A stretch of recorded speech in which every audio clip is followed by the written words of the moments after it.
Pandemonium Reigns.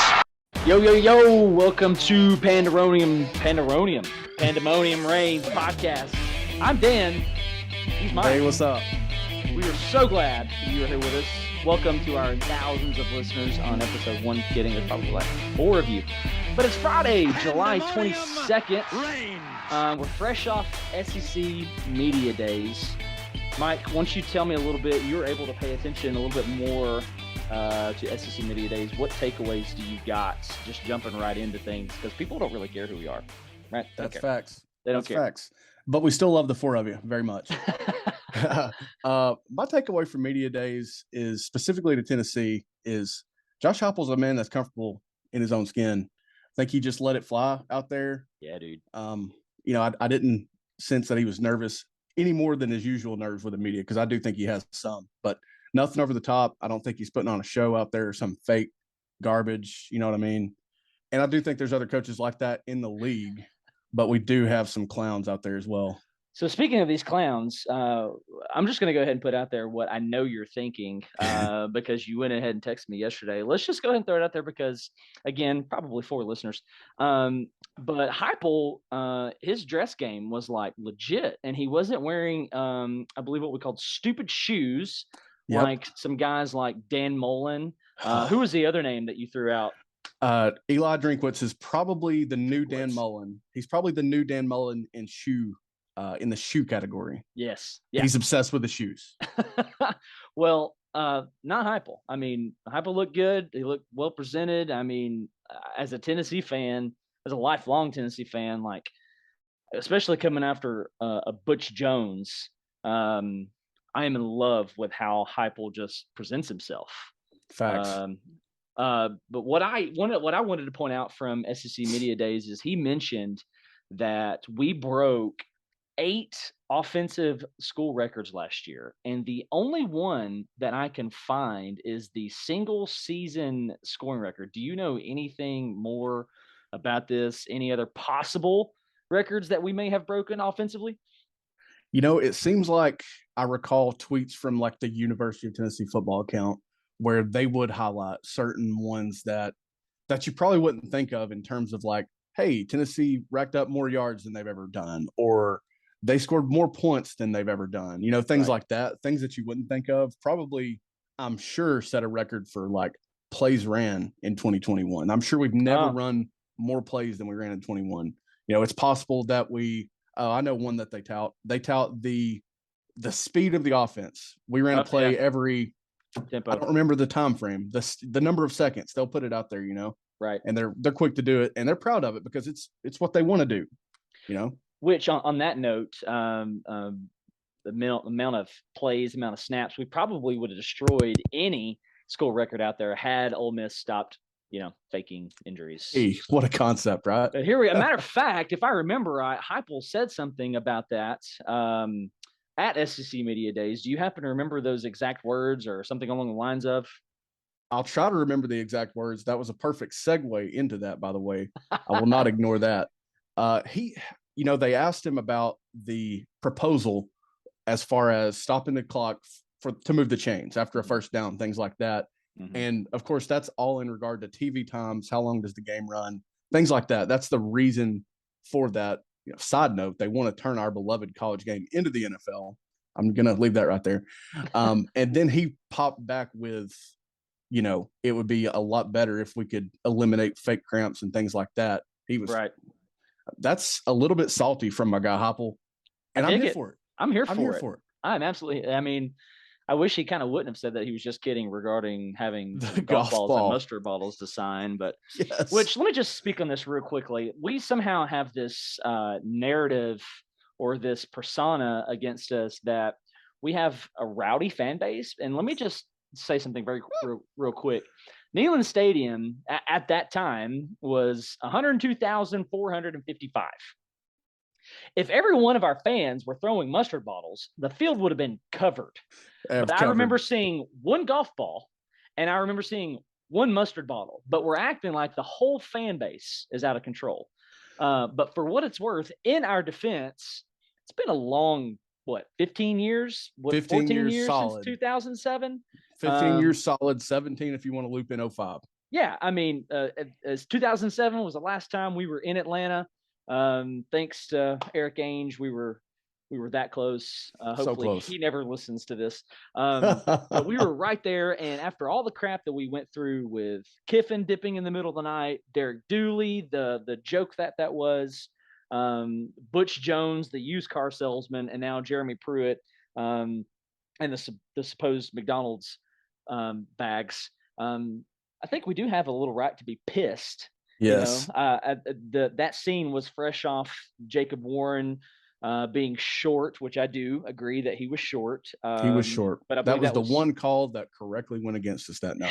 Yeah, about that. But I believe that was 4th and 19, 4th and 18, and we're short. And then our fans absolutely lose their minds. But in their defense, hey, been a long time coming.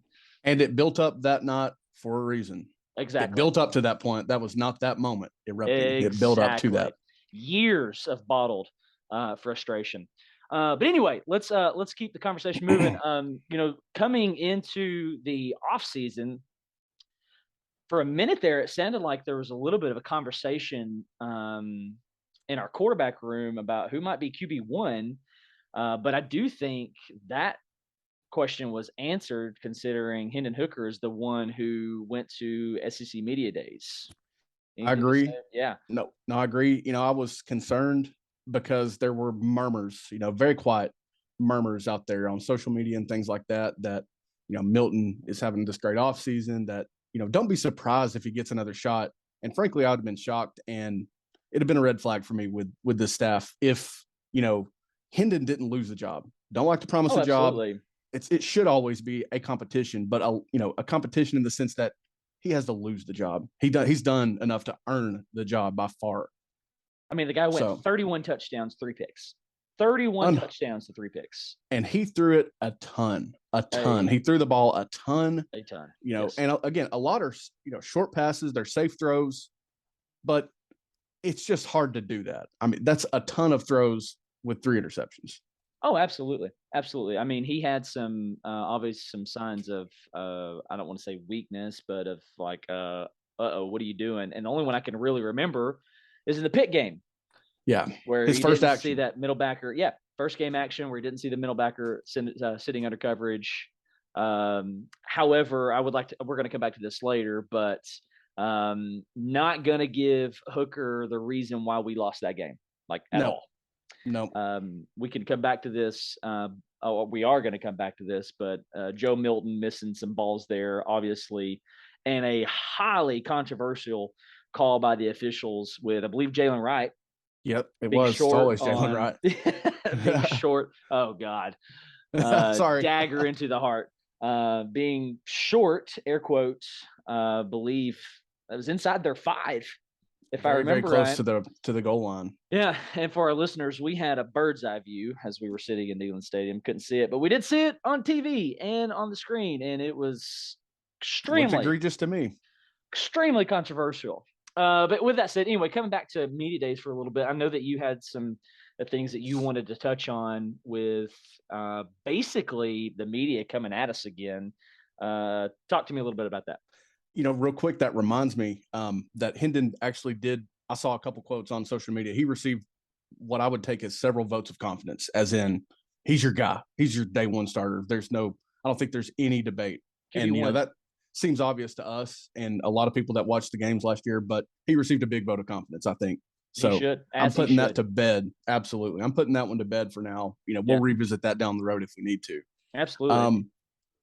But yeah, you mentioned some other stuff from Media Days, and there was specifically the first thing that comes to mind is Greg McElroy. I think the question was what coach is facing the most pressure, not like who's going to lose their job, who's got the hottest seat. It was like who's got the most amount of pressure right now entering 2022. And his answer was Josh Huepel. What? His answer was Josh Huepel. How is that answer not like Brian Harsin? Brian Harsin, I mean, you could have said Nick Saban and that would have made more sense to me because, they usually come back with a vengeance after losing a national championship or losing a game, let alone a national championship. Yeah. But he says Josh Huepel. And his reason for saying Josh Huepel is because of he basically summarized it the way I heard was all these outlets, fan expectations that are trickling up to 10 wins for 2022 in year 2 with a coach who took over a mess. And, that was basically the reason that I heard him give for saying that Josh Heupel has the most pressure. That's one side of it for me. The other side of it are these people that are predicting, Tennessee 34, Georgia 31, and look out for Tennessee to finish third in the East or upset Bama or challenge Georgia for the East. And that is what I want for Tennessee, obviously. Oh, absolutely. But I think it's a little early, and I do think you're feeding into fans' expectations the wrong way when you do those things, when you say things like that, because honestly, I mean, we've both talked about it. Everybody, locally, it seems locally to Tennessee talks about it, but there are holes in this roster. There are gaps that you can't fill in, 1.5 recruiting classes. And I say that because of how late they came in the 2020 class, this current staff. But it just feels a little premature to be kind of projecting these expectations on Tennessee and Huepel. What would you say to that? Well, first of all, I just want to go on record and say I don't see anybody being Bama. I really don't. I mean, look at the dudes that they have coming back, let alone in Young at quarterback. Yeah, they lost Mechie. Yeah, they lost Jamison Williams. But even let's say they have a bad day on the offensive side, you can't tell me that defense is not going to bail them out. They are loaded, in which Will Anderson should have been in New York. Should have been for sure. Or a Heisman finalist. But so let me just go on record and say I don't see anybody beating Bama. I don't see us. Obviously I want to end the show with some score predictions for us, but I've got us losing pretty good to Bama. That's just my thought and feel as well. It. I just don't see it. So I'm going to call that clickbait. The second thing regarding Georgia, yeah, they might be a little more vulnerable, for lack of better words, but I don't see us beating them. And I will defend that argument on one word. And that word is depth. You mentioned it a second ago. We have holes all across this roster. Georgia, I'm not going to say holes. They're reloading. I mean, I don't think they're going to have the defense what they had last year, but they are in a much better position to succeed. We're not beating Georgia. No, again, like you said, that is the expectation for us. Aside from this younger generation that's coming up that just thinks that Tennessee is trash, but you know what? If you think we're trash, you're trash. You suck. And I just said that on the internet. I don't care. But I don't see us beating Georgia. I'm going to say that's clickbait as well. I do think that our ceiling is really high for this coming season. But to go off and say, watch for Tennessee to pull off an upset against Georgia or Bama. I mean, Bama or Georgia will absolutely have to come into either one of those games, injury riddled, locker room problems, be on their absolute worst day. Hopefully we'll have a Georgia player who gets arrested for eating weed brownies. I know that's an old shot, but whatever. But anyway, we're gonna need our absolute best day. We're gonna need to be totally healthy. We're gonna need guys who actually that are being talked about, like a Jalen Hyatt, to really step up. We're gonna have to have a great balance offensively. We threw the ball really well, as we mentioned, with Hooker and 31 scores and 3 picks. But we're gonna need more production out of the running game. And I don't like that, like the way that looks coming into this season with our offensive line. I'm right there with you. I don't like the way that looks defensively, considering we lost some dudes there and our ability to get off the field. So I just, again, all that to say, I don't see that happening. Again, we're going to look at the schedule later, but I just don't see that happening at all. Anything else that you wanted to hit there on media days? Nothing much more from media days. It just seems that's just the way that I perceive it. It seems like they're really setting us up so that they can come back on the back end when we don't win 10 or 9 games and say, we thought we were there, they were there, but this staff obviously couldn't get it done. It looks like they're setting something up to me, because setting us up for failure. Yeah, I really think, guys like Greg McElroy, who actually he's a bright football mind. He knows his stuff for the most part. Yeah. I just think someone from his position that played the game at a very high level, or played it with a lot of talented guys, should recognize and possibly point out those holes that could keep Tennessee from hitting that mark. Yeah, absolutely. And that's another thing that I would like to hit on real quick before we move to our next part is not only does our fan base get labeled as, crazy for throwing things onto the field, we're being portrayed as this fan base that says, this is our year. Yeah. Well, okay. Any realistic Tennessee fan, let's just say who was born before, I don't know, the year 2000, we don't think like this. This ain't us. I am not looking into this year saying this is our year. I do think we have a high ceiling. You're gonna look at my schedule results. I know I say you, don't necessarily mean you, Mike. I mean like any listeners, any listener we have out there, and they're gonna say, "Oh, you don't think this is your year?" I mean, I can see a lot of these games going, man, really either way. Absolutely. I think I saw 5 guaranteed wins at the beginning, but anyway, like. I'm not looking at this. When's the last time that we realistically, in an off season, said this is our year? You were making me think of that. You were making me think when the last time that I asked myself, or actually even maybe said to myself, this next year is our year. And 2015 for sure is the last time that I would have said that with any semblance of actually meaning it. 2015, when you're going to bring back Dobbs and a lot of those guys. We don't have to dive deep into that right now. But when you're going to bring back a very talented, very experienced roster coming back in 2016, that's probably the last time that I would have said that. That's 7 years ago. 7 years ago. I mean, that's just not something that I say every year and not a thought that I frequently have for Tennessee football. Yeah, right.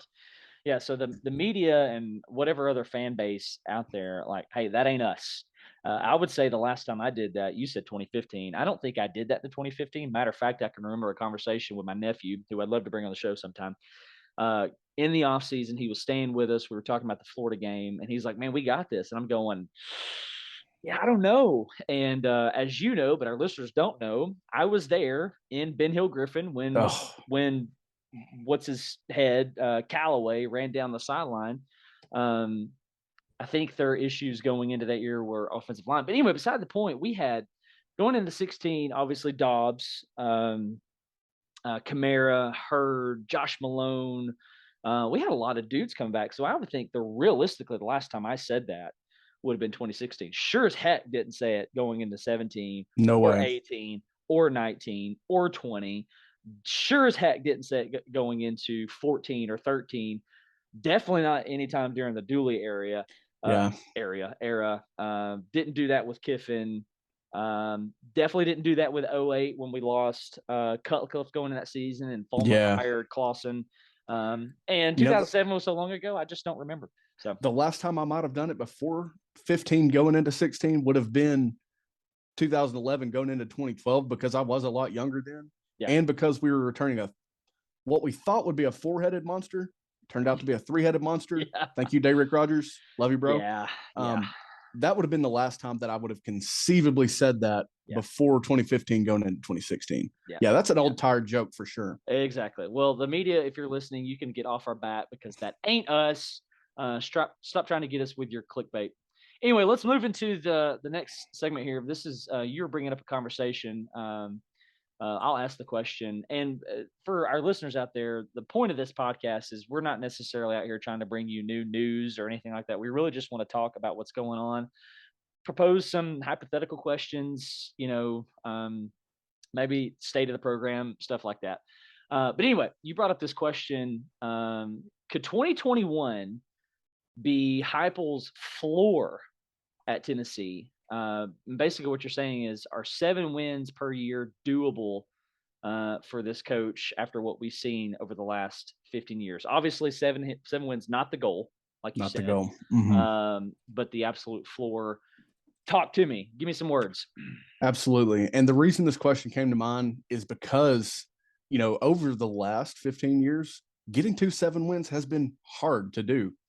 in some years. There's been talented teams through those years. Yeah. But I mean, over the last 15 years, we've seen a 4-win season. We've seen a 3-win, season in a 10-game schedule. Yeah. But 7 wins has been harder than it should have been by far. We all know this. So yeah, my question was, can Huepel link together 7 wins every year? Mm-hmm. And there's really, I can see both sides of this. If last year, something that I'll probably talk about some more is we were pretty lucky from an injury standpoint. It did hit us hard on the offensive line. There's no debating that to me, because you lose someone as talented as Cade Mays with all the experience he had. Cooper had his injuries as well. We were playing some really green dudes on that offensive line. And don't forget about Cade's injury as well. Yeah, Cade and the Mays brothers were hit really hard. Which Cade being hurt the way he did just ticks me off on a whole nother level. But a whole nother level. Mm-hmm. We won't go there.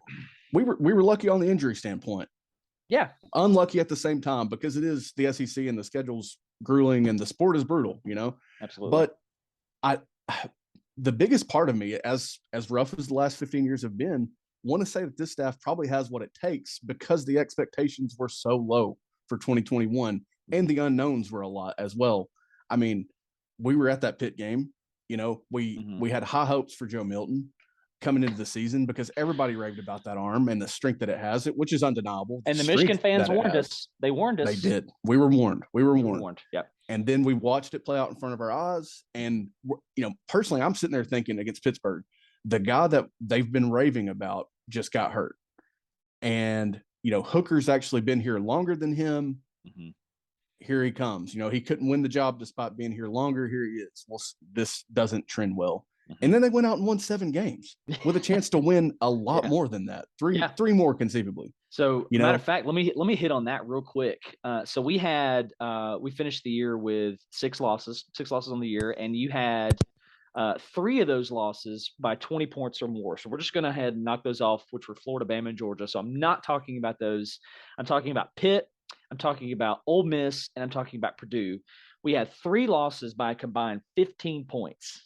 But as you said, Hooker comes in and he goes on and he wins 7 games. He comes in, he performs.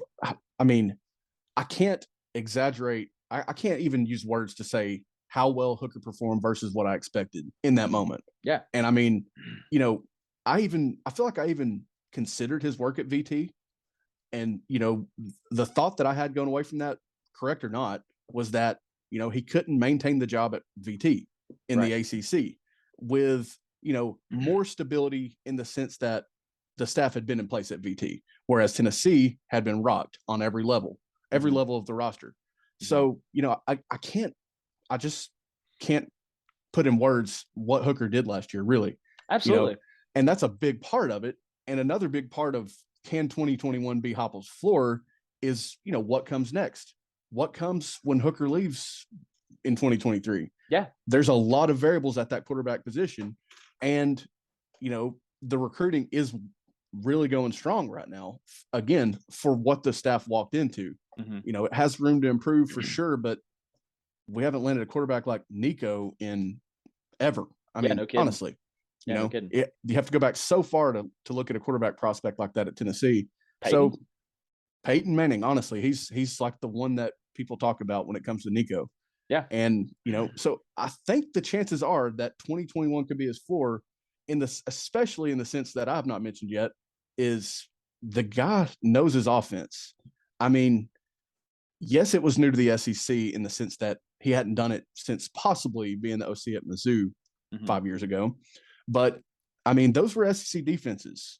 Yeah, you're right. It worked in parts of every game. Can they take it to a level where it works in every game? That's actually not even our question here. We're just looking at, can that be the floor? Right. And I do think it can, because every year you're going to have those Missouris and Vanderbilts and, non-conference games, asterisk there, depending on conference realignment.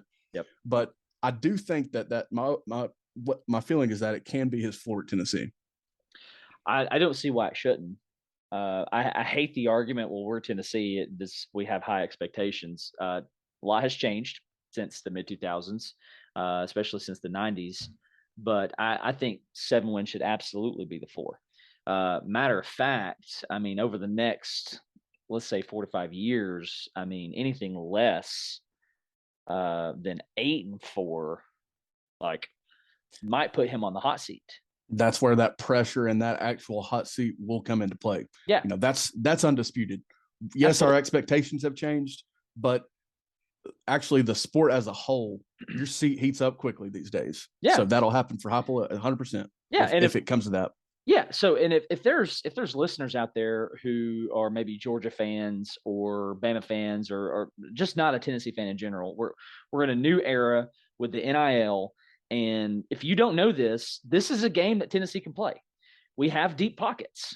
Supposedly we were smuggling it in McDonald's bags. I can confirm that's not true from a player who I know pretty well on the roster. But we can play this money game. I mean, we've got old money. Pilot J says hello. The Cleveland Browns say hello. Hyams says hello. So this is a game we can play. This is money. This is what we're going to do. Dish TV says hello. Yeah, exactly. The Dish guy. I mean, the Dish. I forgot about Dish. Yeah. And then you know what? A lot of names that you won't know and you don't know because they're not those guys, but they're putting money into the pocket and the bucket of NIL. Absolutely. We can play that game above the table. I don't know that we can play it below the table. We can play it above the table though. We can play that game. So what I want to do on this on this conversation here with Huepel and his floor being 7 wins, I just want to look back at his time at UCF real quick, because this seems to be the argument against Huepel, especially coming from UCF fans. You go on Instagram, look at the comment sections, anything about him, they're like, you just wait and see. It's the same 3 plays, yada, yada, yada. But let's talk about this a little bit. His first year at 2018 at Central Florida, he went 12-0. He went 12-0. Okay. Yeah. Ends up losing to LSU in the Fiesta Bowl. And if I remember right, that's the video that flies around social media all the time where Joe Burrow gets absolutely rocked. But beside the point, he goes 12-0. If I remember right, Mackenzie Milton is healthy. In 2019, they go 9-3, where Mackenzie Milton is no longer healthy. He has his devastating injury. They go 9-3. They get a win over Marshall in the Gasparilla Bowl. If there's any bowl that we need to rename, it's that one. That one's trash. Yeah, not the Outback Bowl. Let's leave the Outback Bowl what it is. But he goes 9-3, and then we have the COVID year where they only get to play 9 games, not including the bowl game, and he goes 6-3. And he ends up losing to BYU in 2020. And if I'm right about this, Zach Wilson is that Q in Zach Mormon Wilson country. Says hello. For them Cougars. Wow, I just realized he's Cougar Central. You're on fire. So I don't know how they can look at this. And again, we haven't dove into all the reasons why, 3 losses in 19, 3 losses in 2020. But I don't see anything there on the surface that makes me go, oh, crap. Right? I mean, losing Mackenzie Milton was a big deal for them. Devastating for a program like UCF. Yeah. So translating that to us, I don't know why 7 wins cannot be, the absolute floor. That's no part reason, of my stance as well. There's no reason that we, how do I want to word this, should lose to Vanderbilt in the next 10 years, unless just everything absolutely goes completely and totally south. The bottom falls out.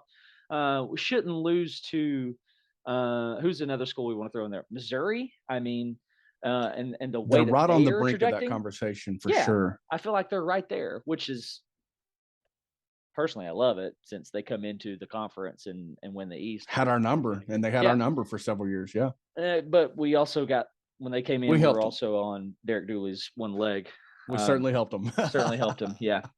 But anyway, I don't know why 7 wins can't be the floor. I'm looking at Huepel over the next, series of years, and I'm thinking 8-4, 9-3. If he can squeeze in a 10-2, 11-1, every 3 to 4 years, 5, depending on a seasoned quarterback, why not? Why not? Why not? And I just want to touch on something you mentioned. And this is a perfect, really summarization of where we've been today. Is UCF, they were so quick to point out his recruiting. So quick. I mean, just lightning fast to point out his recruiting's in the 70s. He loves his 3 stars. Where's the 4 stars? And, I'm not even going to say 5 stars because it's UCF. And I heard someone say the other day that maybe Josh Heupel can't recruit to UCF. Maybe he can't do that. But you know who can recruit to Tennessee, especially in the NIL era? Everyone. Absolutely. And I actually, mind you, that I actually listened and had concerns when UCF fans said that because of the way, because I no longer have that mentality that next year's our year. This is our coach. This is our guy. Right. I'm very realistic, if not pessimistic, when a coach is fired and hired and we go through this cycle again. And, I was like, well, if he can't recruit, this will be a quick run. Right. Maybe it's the NIL. Maybe it's Rodney Garner. I really don't know. But they're getting into recruiting battles and winning some of them that we just don't have business doing. And I refuse to believe that it's the money only, because that's available everywhere now. That's true. I mean, well, you've got some programs that are just not tapping into it, which one of those, like some blue bloods like Michigan, Clemson doesn't seem to be doing it all that much. But needless to say, this is a game that we can play. And let's go back, even to the Dooley era. He didn't know that Von Bell was in his backyard, but he was still able to pull off. Well, I'm not gonna give this credit to him because the university sells itself. Yes, still able to pull off some legitimate classes. Yeah, and he was. There were dudes in his backyards again that he didn't even know who they were.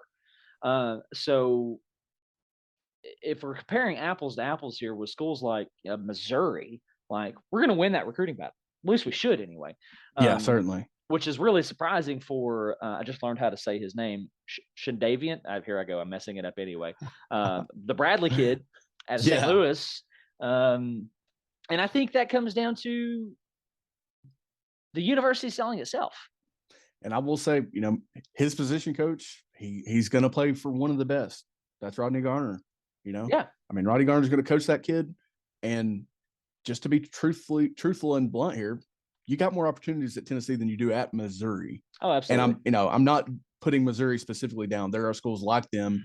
And if Tennessee does tap into the potential that has been quiet over the last 15 years and a lot, less successful, the sky is, there is no limits to what Tennessee can do if they get the act together. Absolutely. Absolutely. And again, this NIL game is a game that we can play. Which I don't know if you've seen this, but we've now got this jersey program going where we'll have more jerseys on sale outside of, I believe, Peyton's, Reggie White, and there's another one I can't remember. Which the going rate, if I saw this correctly, the going rate for these jerseys for guys like Hooker is $175. Hendon Hooker, man. But I am a wife with 2 kids and my guy that just ain't happening, man. Sorry, brother. I would love to support you, but I am a broke youth pastor. Hey, you can buy them the kids book, maybe not the jersey. Yeah, right. I'll buy your kids book and we'll sell those.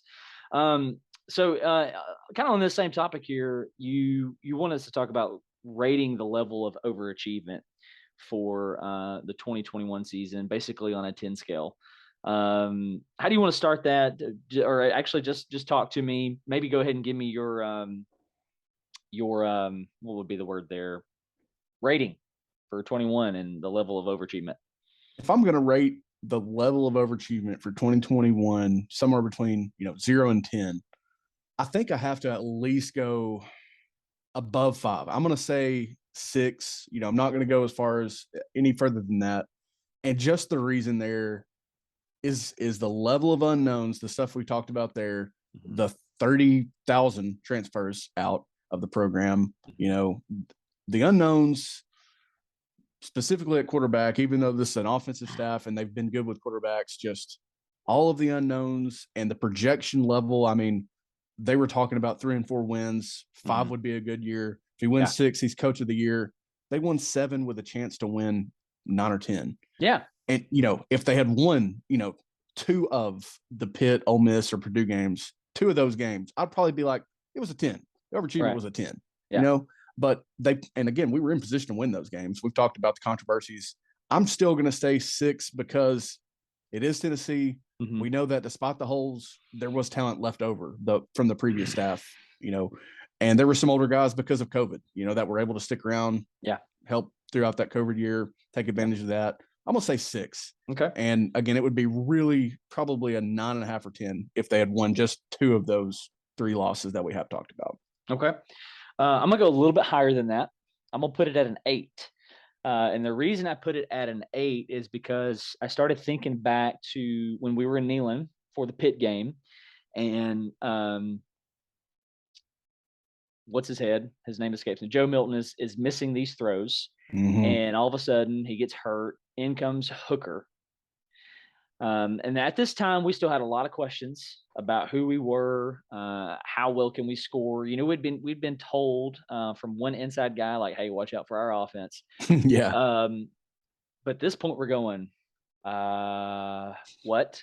Yeah. I mean, I think we hung 38 on Bowling Green, and but anyway, beside the point. So Hooker comes in, and I don't know what play it is, but I think it's his first series. He fumbles. I do think that we recover, but it was at that point where I'm already hollering. Yeah. Get him out. Yeah. Get him out. Want to see Harrison Bailey. So with all that said, we had a lot of questions about who are we going to be offensively? How legit is this offense? Yes. I think we had seen some positive things with our pass rush and on the defensive side anyway. We were optimistic about, I believe, Jeremy Banks at that point. But I'm also going to go back to losing 3 games by a combined 15 points.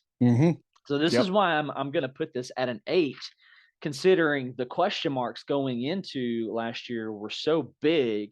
To come out 7-6 with 3 of those losses, with the controversies that we talked about, man, I think that's overachievement. You're right. I mean, you are correct. I mean, he did a great job with getting hitting the transfer portal and getting Hendon Hooker and some others. You know, we got Milton in the portal, but didn't turn out to be what we wanted it to be. Yeah. So yeah, I'm going to put that at an 8. All right, so that takes us into the third thing that we want to talk about today. I'm going to have you answer this first, Mike. Does the 2022 defense have a higher ceiling than the 21 defense? Talk to me. When I thought about this question, it's been a while since I first thought of this question. But the longer we distance ourselves from when this question hit me, I do have a better feeling about the defense overall. I do think it's possible that they don't quite put up the numbers, or that they even do struggle perhaps a little bit more than the 21 defense. So, some factors to think about here. Every day that passes, we get further away from the guys that transferred out ahead of last season. We get closer to 85 scholarships. Guys that are younger and even the older guys get more time with the playbook, with their position coach, in the weight room. There's just several factors like that. And I think the best one of all are that no one really expected Theo Jackson to be a leader of the defense. Matthew Butler was a very solid player, but did anybody see him having the year that he had and being like a mid-round draft pick in the NFL? He had that potential, but I wasn't calling for it. I really wasn't. So I think there'll be breakout guys similar to last year. Not saying that, that we're going to forget about those guys because this defense is so good, but I think there'll be breakout guys at every level. And there are, guys in every level of the defense that I like. There's young linebackers that I like. There's certainly young edge rushers that I like. I mean, James Pierce, Jonathan Josephs, and then in the secondary, I mean, everybody that can line up and play there, I want them to be there. You know what I mean? Just for more competition and to improve upon what we saw last year.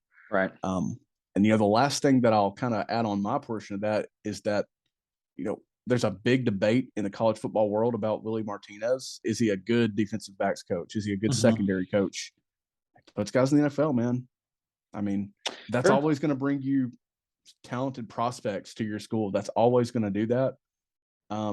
And we've certainly had worse, is what I'll say. We've certainly had worse than Willie Martinez. And he's also been a part of some rough ones at Tennessee. But there's always going to be some guy that I feel like I would have never said they've got an NFL future. And he's just notable for that. So I think with the breakouts, that they can have a higher ceiling than the 21 defense, but it will certainly take, guys breaking out probably at every level.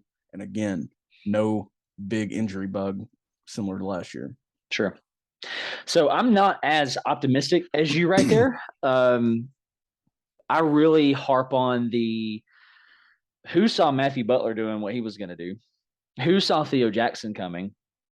I mean, we really had a lot of questions going into last year, but I feel like we have even more coming around this time. And I have a bit of more of a reservation in saying, well, maybe we should expect for somebody to emerge.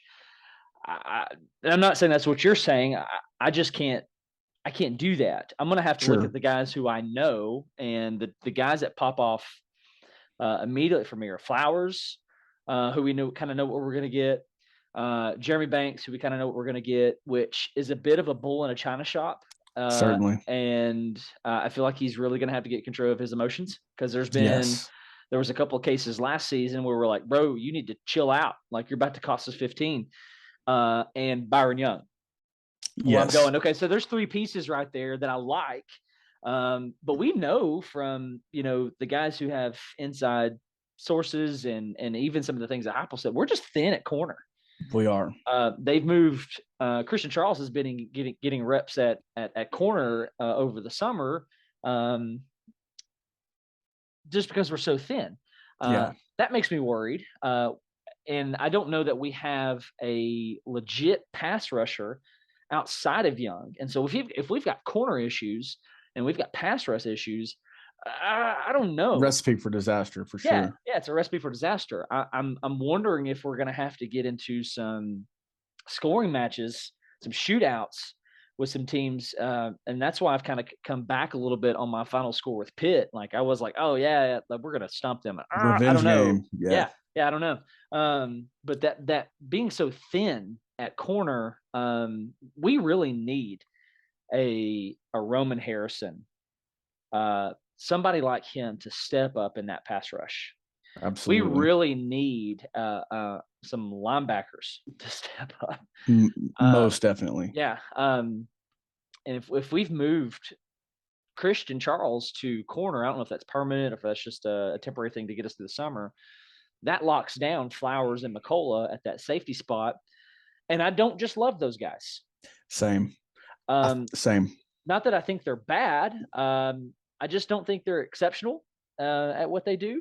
I think we could pretty much count on McCullough to be in the right spot, Flowers to be in the right spot. Yeah.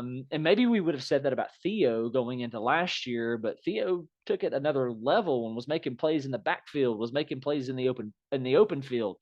Really was. So we need a Trayvon Flowers to step up and be another Theo. We need to find some pass rush.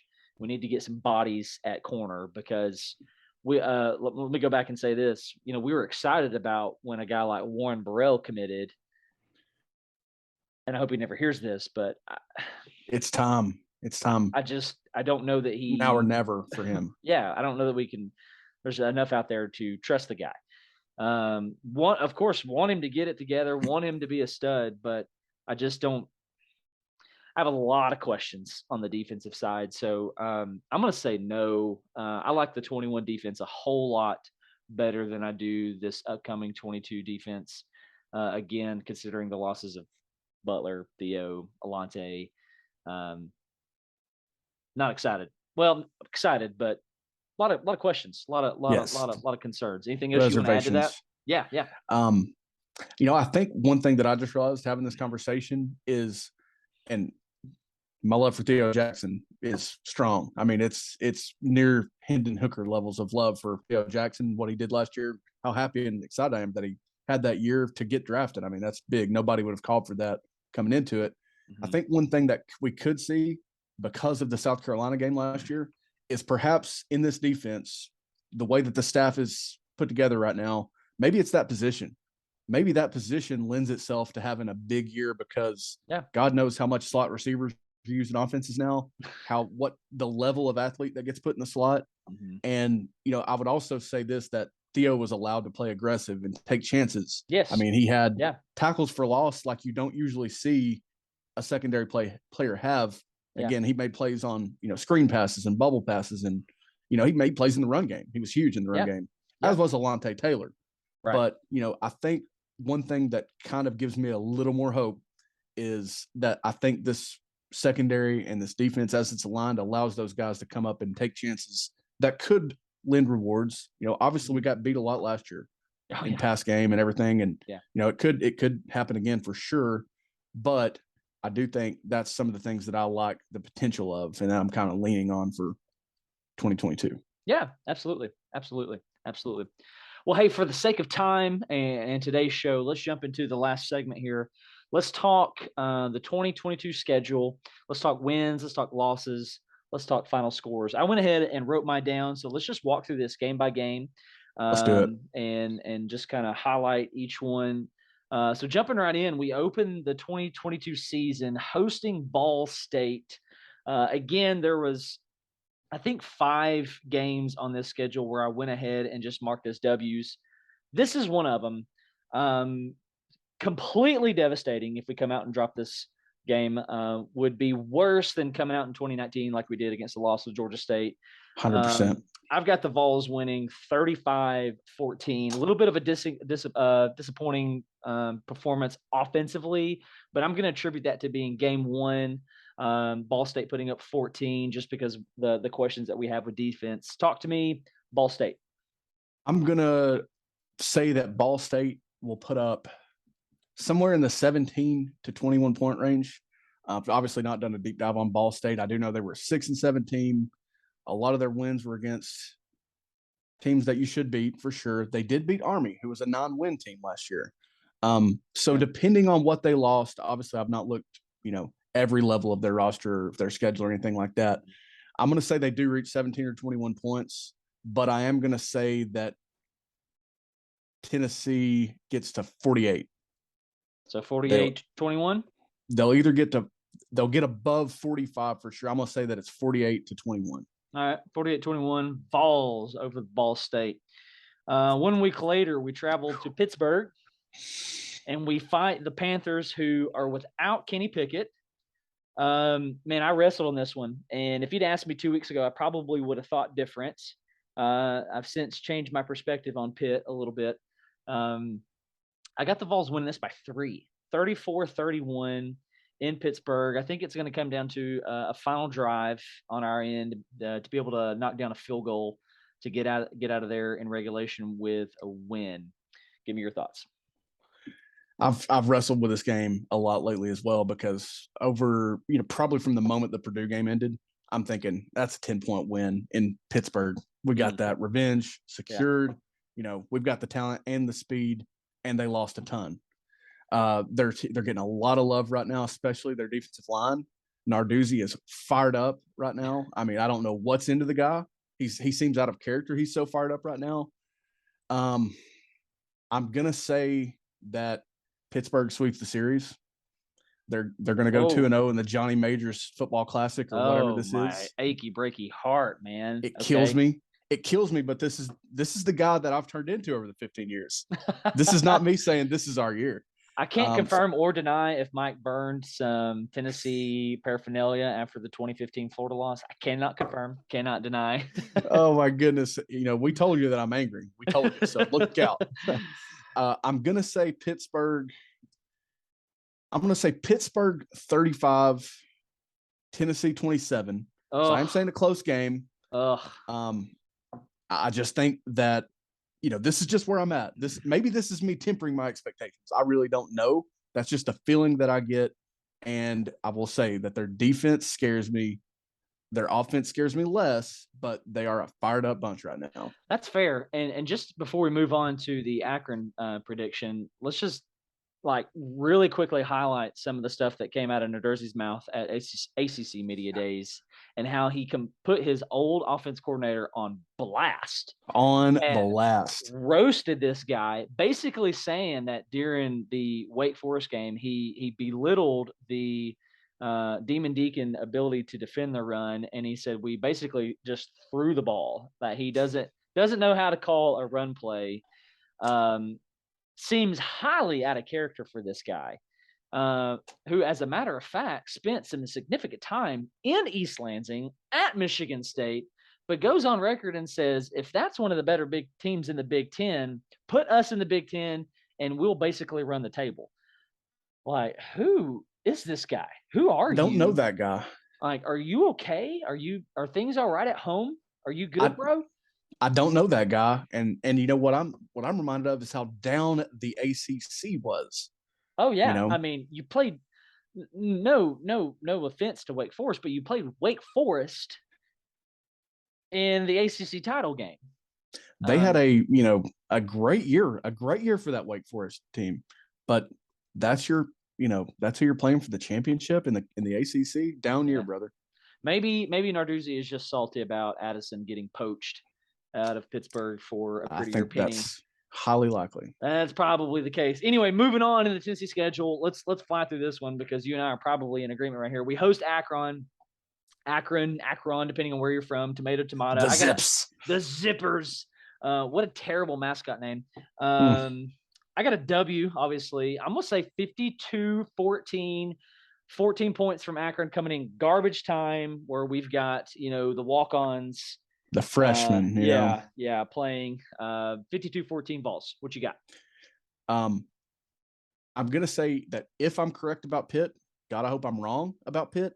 If I'm correct about Pitt in my feeling that they will go 2-0 in their series against us, I'm going to say that we get right against Akron. And I'm going to say that we put up 66 points. I mean, we're going over 60 unless we just pump the brakes. We're getting right. Okay. And, they may score 17 over the course of the game in garbage time, but the offense is getting right against Akron if I'm right against Pitt, which I hope I'm not. Please be wrong. So 66-17. Yeah. Okay. All right. An absolute butt kicking.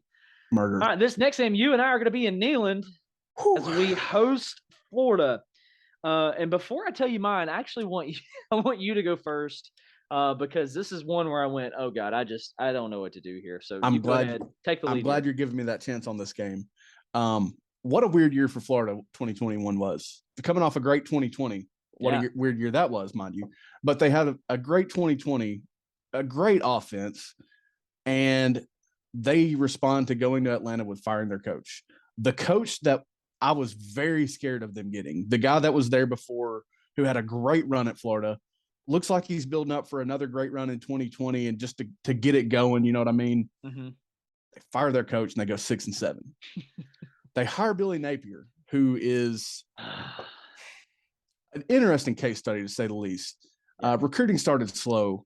He wrote an open letter to their fans, I think, about their expectations and recruiting and stuff. All right, we're talking about the game. Part of the reason I think I'm tempering expectations with myself in that Pitt game is because I can't prevent myself from feeling like Tennessee wins this game. This staff, the Tennessee staff, doesn't have all the demons and all the just weird losses over the last 15 years to Florida, and for that matter, 20 with Florida. Mm-hmm. I'm going to say Tennessee is, again, they're getting it right on offense. I think Tennessee puts up 34, and I think Florida is about 10 points shy of that. I'm going to say 34-24 Vols. 34-24 Vols. Well, just before I say this, I'm going to go ahead and totally contradict myself later when we get to the Kentucky game. You'll see what I'm talking about. But my thought was going into this Florida prediction was I can't pick us until we actually do beat them. It's been since 2016 since we've done this. Since 2016, it was 2004. Florida just has our number. I felt actually pretty good going into the Florida game last year. But I'm going to kind of contradict myself here, even after saying this. And I'm going to say 31-24 Vols. I think the crowd in Neyland is going to be absolute bonkers. And this is all assuming that we're, injury-less going into this. Obviously, we can't predict those. But I'm going to say 31-24 Vols. In Neyland, you and I get to storm the field. We get to tear down the goalpost, and somebody else gets to pay the fine to the SEC for doing so.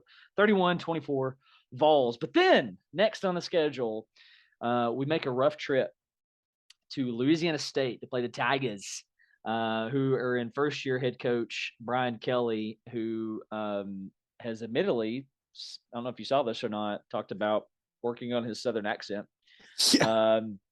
This guy's weird. He's much weirder than I thought he was. He is.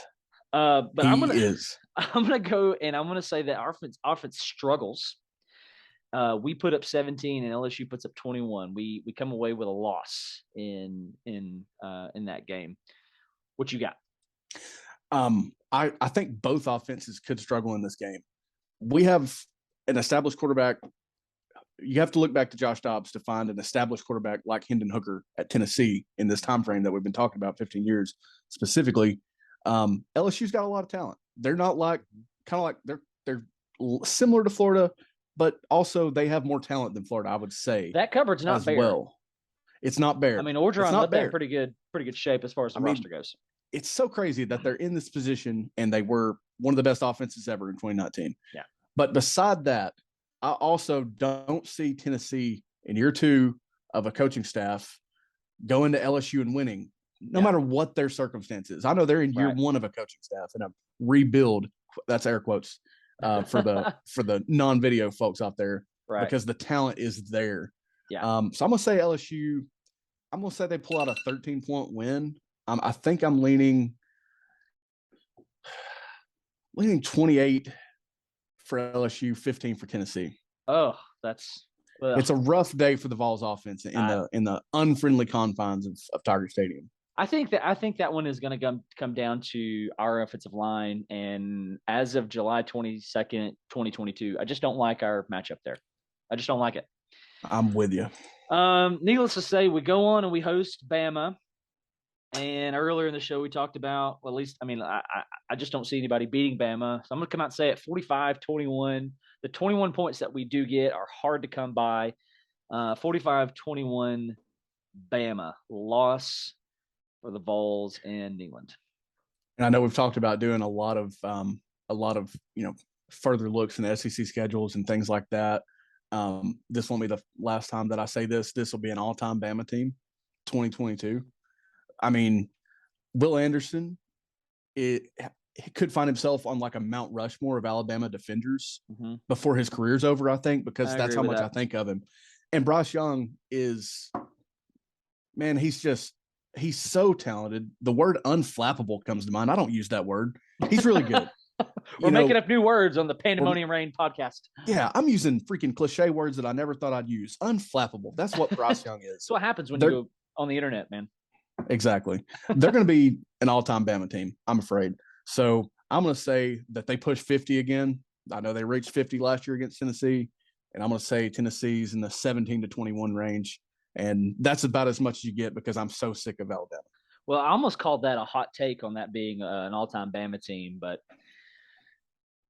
hard to argue. I mean, I think that 2020 squad for Bama was dang good, but you know what? If this squad is playing that 2020 Bama team, I'm like, oh, I don't know. I kind of like this squad. Me too. Like especially if these receivers pan out.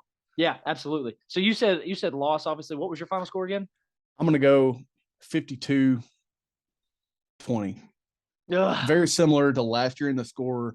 Probably not as close throughout the game. Yeah. Unless Tennessee really does reach some of those levels that the people that I'm criticizing are projecting. Yeah, I got you. Unless we're back. So, which leads us to, I believe this is homecoming night in Neyland. We host UT Martin. I think those guys are like the Eagles or something. I'm going to say UT Martin takes field, takes offense first, goes down the field, scores, but does not score again. Vols win 45-7. Hendon Hooker has a day. And again, maybe this is just where my mind's at today. I'm going to say it's again a get right day for the team overall, with just the level of opponent that UT Martin is. They're a team that was 10-3 last year. You know who their coach is, right? It's Ty Simpson's dad. Yes. Yeah. Oh my gosh, so, I have to run it up. There's going to be some, I think, they're in the Tennessee system, but there could be some demons to exercise there because that recruitment was, I think, pretty close. And we really made Ty think about that. But again, I'm going to say 55 for Tennessee, 10 UT Martin, 55-10. 55-10 Vols. All right. Vols. Man, this was my toss-up game. I got hung up here for a long time. We host Kentucky. I'm very nervous about this one. I think this comes down to a shootout and who gets the ball last. And I'm going to flip a coin here and say the Vols get it last, and we win 51-48. Wow. In an absolute barn burner. Yeah. Slugfest, because I think Kentucky, we've known for a long time that Kentucky hates us, but I think they're to the point where they're pissed off. Yeah. I think they're going to be at a point in the season where they're going to be playing pissed off. Yeah. Where they're going to be playing for something, potentially second in the East. This is going to be a huge game for us. The reason I give us the edge is because it's at home. That's really it. I'm with you on that. The more time has gone by, the more nervous I get about Kentucky. 51-48 Vols, though, comes down to a field goal. What about you? I love that scenario. I would love to break their hearts again, because that's what we've been really good at doing, despite all the bad stuff for Tennessee over 20 years, whatever. It's funny because the closer we get, the worse I feel about Pitt, but the closer we get to this game, the better I feel about Kentucky. And it's because we've had their number. It's because they lose a guy like Wendell Robinson, and again, are the first-year offensive coordinator. Now, Kentucky has the recipe to have a really, really, really solid offense, a really good run game. Mm-hmm. But Will Levis, man, it just worries me. All the top 10 pick hop, forget about that. I don't see that for him. I know that there's quarterback prospects every year that break out. I don't see it from him. I know they picked up a receiver from Virginia Tech that people like. But again, Tennessee has Kentucky's number. I'm doing the opposite of what I did for Pitt. I'm really feeling Tennessee here. I do agree that it's a high-scoring game, and I'm going to go Tennessee 52 with Kentucky at 38. 14-point win. 38. 52-38, late touchdown to give you that 2-touchdown cushion there, and that's just my vibe for the game right now. Got it. Well, I told you I was going to contradict myself. We've just beating Kentucky is just something that we've done. But like I said, I contradicted myself because beating Florida is not something that we've done, but I picked this anyway. Obviously, I'm seeing a little bit through orange goggles. I don't want to spend a ton of time on this next pick because we've already kind of talked about it a little bit. I've got us losing by 20 to the Dogs in Athens, 48-28. I just don't like our ability to compete in the depth department. 20-point loss. What you got? I'm with that. I'll say 17-point loss. I'm not even going to put a number on it because I can't quite get a feeling for it this far out. If Tennessee had a defense that was going to be, I'm not going to say dominant I'm just going to say if the defensive line was the strength of Tennessee, could be, we don't know it, but if we knew for a fact, man, that defensive line is going to be nasty. There's a guy, similar to like the 2014 defense where Barnett and Majette were just after quarterbacks. If there was a defense like that for Tennessee in 2022, I could really see this game being close. But Georgia's going to have the depth in the trenches. Yeah, I do think their pass game will have some success. I'm not the biggest fan of Stetson Bennett, but 21-point loss. I'm leaning 17 today, and that's just you can't convince me that Tennessee competes with them unless it's just one of those breakout years like the guys again that I'm criticizing are projecting for Tennessee. Yep. I'm with you, man. I'm with you. 17-point loss. I can easily see that. 3 games left to pick. We need to fly through this for the sake of time, so we don't abuse the time of our listeners. For all four of them out there. You give me your 3, then I'll give you my 3 for these. All right, let's do it. I do think that we close out the season with 3 wins. I do think that things get a little bit scary in Columbia against South Carolina. But I'm going to say we beat Mizzou by 14. I got us a 35-21. A little bit of a disappointing win, but I think it's because we just took a bit of a slapping around from Georgia. I got us a 10-point win over the Gamecocks in Columbia. I think at this point, if Rattler is still their quarterback, I think he's overhyped. I just don't know what they see in this guy. Anyway, 48-38. Rattler puts a bit of a run on there towards the end, 10-point win. And then Vandy, I want to say this real quickly before I give my final prediction on this. I wish that we played Vandy at Vandy every single year. Let's just go ahead and get another home game somewhere else. Let's expand Neyland that way. Get a chance to let Nashville recruits see us there every single year. All 10,000 or 20,000, whatever the stadium holds. 45-17 over Vandy, but that puts it for me on a 9-3 season. 9-3 season. Maybe a little optimistic. I still think 7-5 is an extreme possibility, but I'm gonna swing on the upside here and go 9-3, finishing out those last 3 games with wins. Yeah, and I have 3 wins over these games as well. For Missouri, you know, they don't really inspire me with what they've brought into their team, a team that Tennessee just murdered at their place last year. I mean, you know, I could see Tennessee easily getting into 40s unless they've really shored up that defense. And I mean, they fired their defensive line coach, I think, after they played Tennessee last year. We ran wild. I don't think we punted one time. You know, I don't think we're going to do that again, but I'm going to say a 21-point win for Tennessee. I'm going to go 45-24, similar to the South Carolina game last year. Okay. More similar to that, where it's not just a bloodbath for Missouri, but an easy win, I'm going to say, because I just don't trust the moves that they've made, nor their head coach for that matter. Okay. South Carolina, I've got a win here. Like I mentioned, I have 3 in a row to close out the season. The moves that people are raving about and the buzz that they're getting, I hope I'm not looking at through orange-colored sunglasses. You know, I would like to recognize that bringing in Spencer Rattler is a good move, but I've just not seen it with that guy. You know, yes, he has his moments. He's not the worst quarterback. He's not Jarrett Garantano, and no personal offense to that guy, but he's not that guy. But I just don't see it with him. I'm sorry. And now he's got to do it with a less talented offensive line, a less deep receiving and tight end core, though they did get better at tight end. You know, and the defense with the other transfer that came from Oklahoma, right? Stoner, I can't remember how you pronounce it. And they have a good guy returning, Jaheim Bell, I think is his name. You know, they've got tight ends and they've got some pass catchers, but I just don't see it with those guys. You know, yes, they should have a better year. They should probably push 7 or 8 wins, but I don't see Tennessee being one of those wins for South Carolina. And I'm going to say 14-point win for Tennessee. I could see it getting a little higher scoring. Okay. But I'm going to lean 42-28 right now is my feeling for this game. All right. Just because I don't think that they've done enough to that roster to get that close yet. Then Vanderbilt, man. Bring it on. They lose their best player, who was an offensive lineman, mind you, to Alabama. I couldn't name that. I couldn't tell you who's going to start at quarterback. They got a couple options, Ken Sills and the gentleman, I can't remember his name, but that's bad. That's bad when you can't think of an SEC East opponent's quarterback offhand. That's bad. It's going to be a bloodbath if Tennessee keeps the gas on. I mean, again, I'm going to say they go low 60s. 63 is possible if they keep the gas on. And, maybe Vanderbilt scores 24 or 28, depending on where the team's at that moment. But a big win. I mean, 28, 35-point win for Tennessee to close out the season. And I believe that puts me at 9-3 as well. Nope, that puts me at 8-4. 8-4. So you said what, 63 what for Vanderbilt? 63-24.